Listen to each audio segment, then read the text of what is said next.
नमस्कार, स्वागत आहे तुमचं आपल्या डिलिशियस कट्टा या मराठी चॅनलवर। आज आपण इडली ढोकळा करणार आहोत। आता ऐकल्यावर असं वाटलं असेल की मी इडलीच्या पिठाचाच ढोकळा केला आहे, तर तसं नाही आहे। हे पीठ तयार करण्यासाठी मी वेगळी पद्धत वापरली आहे। हा ढोकळा खूप सुंदर होतो। आता याला तुम्ही जवळून बघितलात तर बघा किती छान अशी जाळी आली आहे याला आणि छान मऊ लुसलुशीत होतो। बघा किती सॉफ्ट झाला आहे, चवीला तर अप्रतिम असा लागतो। आता तोडून बघा किती सुंदर मऊ असा आहे। तर असा ढोकळा तुम्ही देखील नक्की ट्राय करा। माझी रेसिपी जर आवडली तर माझ्या व्हिडिओला एक लाईक करा आणि माझ्या चॅनलला जर सबस्क्राईब केला नसाल तर माझ्या चॅनलला सबस्क्राईब करा। तर चला हा इडली ढोकळा कसा करायचा आहे ते बघूया। आता इडली ढोकळा करण्यासाठी इथे मी 1 कप रेशनचे तांदूळ घेतलेत। तुम्ही कोणताही तांदूळ घ्या, फक्त तो जुना घ्यायचा। अर्धा कप चणा डाळ घेतली आहे, पाव कप पिवळी मुगाची डाळ, पाव कप उडदाची डाळ घेतली आहे, अर्धा कप पोहे घेतलेत आणि एक चमचा मेथीदाणे घेतलेत। आता काय करायचं, हे सगळं आपल्याला एका भांड्यामध्ये मिक्स करून घ्यायचं आहे। सगळ्या डाळी, पोहे, मेथीदाणे सगळं एकत्रच घालायचं।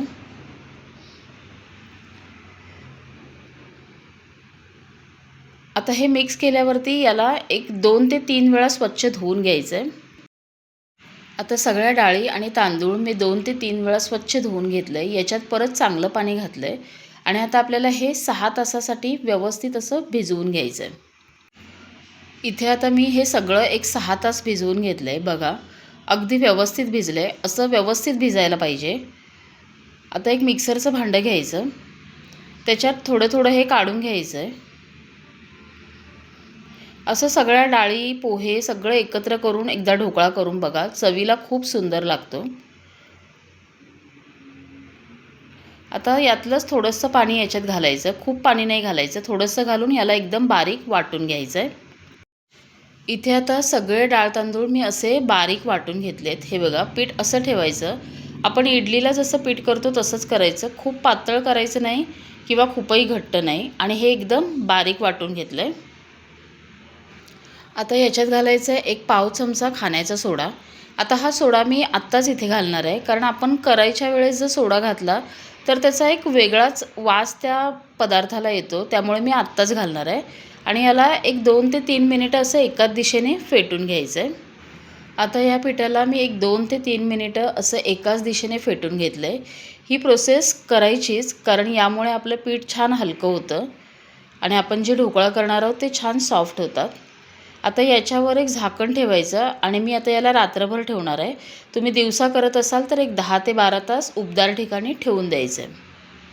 आता हे पीठ बघा मी रात्रभर ठेवलं होतं, खूप सुंदर असं फर्मेंट झालं आहे, याला खूप छान जाळी आली आहे। असं पीठ आपलं फर्मेंट व्हायला पाहिजे, तरच आपण जो इडली ढोकळा करणार आहोत तो खूप छान सॉफ्ट आणि जाळीदार होतो। आता याला हलक्या हाताने मिक्स करायचं आहे। आता इथे पीठ मी हलक्या हाताने सगळं मिक्स करून घेतलं आहे। याच्यात 1 चमचा आलं आणि मिरचीची पेस्ट घातली आहे, चवीप्रमाणे मीठ घालायचं आहे। आता मी दही घालणार नाही आहे, कारण आपलं पीठ आपण आंबवलेलंच आहे आणि वाटलं तर तुम्ही साखर घालू शकताय। 1 चिमटभर पिवळा खाण्याचा रंग घेतला आहे, तो घालायचा। याच्यात मी हळद नाही वापरणार, कारण सोडा आणि हळदीची रिॲक्शन होऊन आपण जेव्हा ते इडली ढोकळा तयार करणार त्याला लालसर रंग येतो, त्यामुळे मी इथं पिवळा रंग घातला आहे।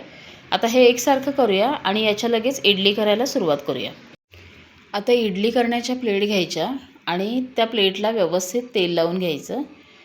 मी बाजूला इडलीच्या भांड्यामध्ये पाणी गरम करायला ठेवलं आहे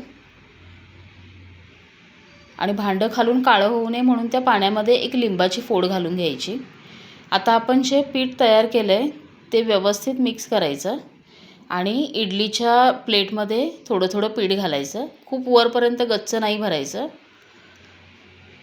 असं थोडं थोडं पीठ घालून घ्यायचं। आता इथे मी एकावेळी 2च प्लेट भांड्यामध्ये ठेवणार आहे।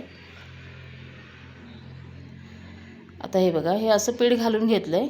आता दुसऱ्या भांड्यातही मी असंच पीठ घालून घेते। आता आपण बाजूला इडली पात्रामध्ये जे पाणी गरम करायला ठेवलेलं ते चांगलं गरम झालं आहे। आता ही प्लेट ठेवून घ्यायची त्याच्यावर।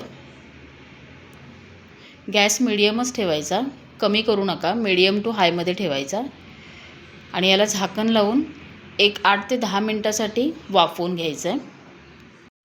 आता एक 10 मिनिटं मी हे व्यवस्थित वाफवून घेतलं आहे। आता हे काढून घेऊया। थोडंसं गार झालं की काढायचं, म्हणजे व्यवस्थित निघतं। हे बघा, अगदी सहज निघतं, अजिबात भांड्याला चिकटत नाही आणि जवळून बघितलात तर याला खूप छान अशी जाळी आली आहे।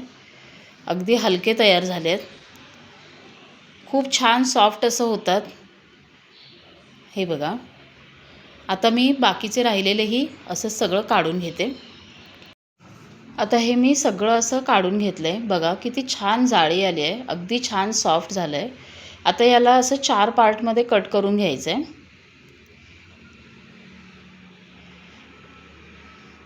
बघा, असं सगळ्या इडली मी आता अशा 4 भागामध्ये कापून घेते।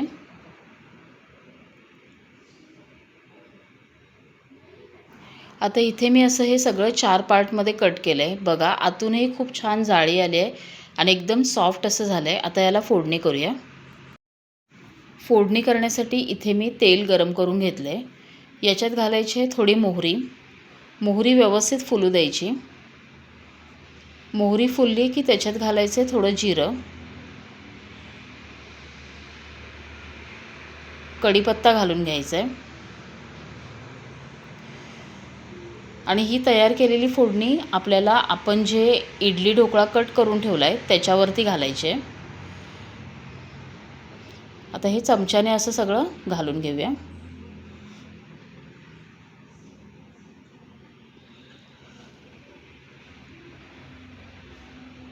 खूप सुंदर होतं, तुम्ही मुलांना टिफिनमध्ये देऊ शकता, नाश्त्यासाठी असं करू शकता, खूप छान आहे।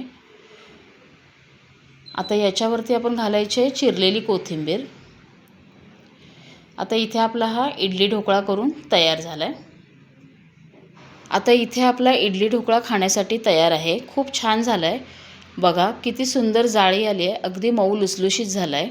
हा ढोकळा तुम्ही पुदिना चटणी किंवा चिंचेची गोड चटणी कशाबरोबरही खाऊ शकता, खूप सुंदर होतो। तर असा ढोकळा तुम्हीही नक्की ट्राय करून बघा।